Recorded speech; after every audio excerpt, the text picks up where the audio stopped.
तर राजकारणामध्ये केलेलं कौतुक हे कधीच पूर्ण कौतुक नसतं आणि केलेली टीका ही कधीच पूर्ण टीका नसते असं म्हणतात। हे आठवण्याचं कारण म्हणजे सध्या शरद पवारांनी केलेलं सुनील तटकरेंचं कौतुक। पक्षाच्या पत्रातून नाव वगळल्यामुळे तटकरे नाराज असल्याची चर्चा गेल्या 2 दिवसांपासून सुरू आहे। त्यातच त्यांनी शरद पवारांची भेट घेतली आणि या भेटीनंतर पवारांनी तटकरेंचं कौतुक केलं। या कौतुकामुळे राजकारणात नेमकी काय चर्चा सुरू झाली आहे याचा आढावा घेणारा हा स्पेशल रिपोर्ट।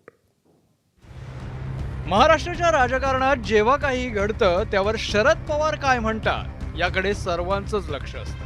त्यातही जेव्हा सुनेत्रा पवारांच्या राष्ट्रवादीचे नेते सुनील तटकरे हे थेट शरद पवारांची भेट घेतात तेव्हा पवारांच्या बोलण्याकडे सगळ्यांचेच कान लागतात। आपल्या बोलण्यातून गुगली टाकण्याची खासियत असलेल्या पवारांनी यावेळीही अशीच गुगली टाकली आणि अनेकांची विकेट काढण्याचा प्रयत्न केलाय।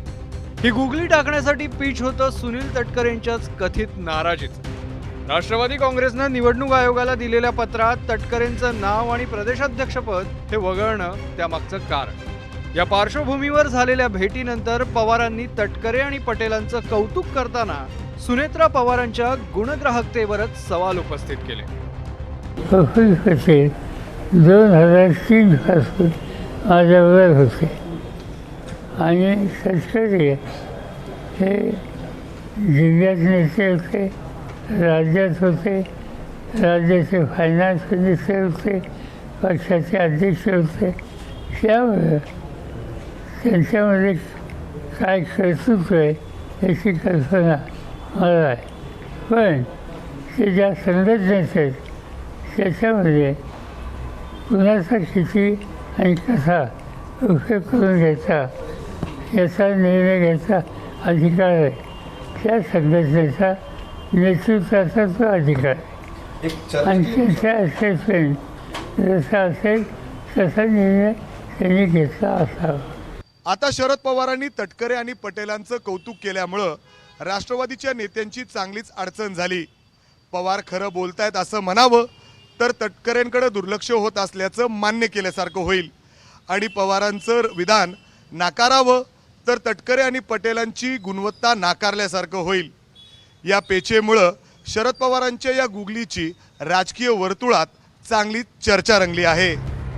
अखेर शब्दांची जुळवाजुळव करत राष्ट्रवादीचे ज्येष्ठ नेते हसन मुश्रीफ यांनी त्यावर प्रतिक्रिया दिली। अनेक वर्षे पवार साहेबांच्याकडे आम्ही सगळी मंडळी अजितदादांच्या सकट आम्ही अनेक वर्षे होतो, म्हणजे एका विशिष्ट प्रसंगी आम्हाला महायुती सरकारला दादांच्या नेतृत्वाखाली पाठिंबा द्यावा लागला आणि पवारसाहेब हे कार्यकर्त्यांना ओळखणारे, त्यांचं अंगात असलेले कर्तृत्व ओळखणारे व्यक्ती असल्यामुळं त्यांनी अशा प्रकारचे उद्गार काढले असतील, परंतु याबद्दलचा राजकीय अर्थ न घेता एखाद्या कार्यक्षम लोकांच्याबद्दल कौतुक करणं मला वाटतं याच्याशी इतर कुठलाही संबंध जोडला जाऊ नये।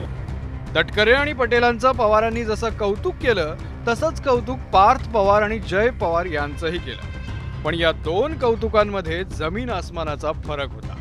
आपल्या 2 नातवांविषयी बोलताना पवारांनी खरंच त्यांचं कौतुक केलं की टीका केली तुम्हीच ठरवा।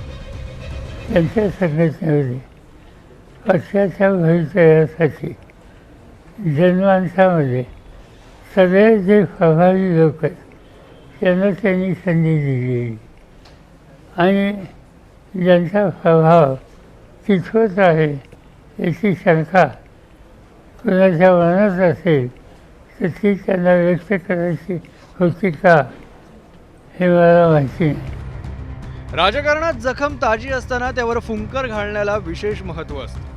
तटकरेंच्या नाराजीवर पवारांनी फुंकर तर घातली आहे, पण त्यामुळे जखमेची चर्चा अधिक मोठ्या आवाजात सुरू झाली आहे। ही फुंकर तटकरेंची नाराजी विझवणार की अधिक भडकवणार हे लवकरच कळेल। ब्युरो रिपोर्ट, ABP माझा।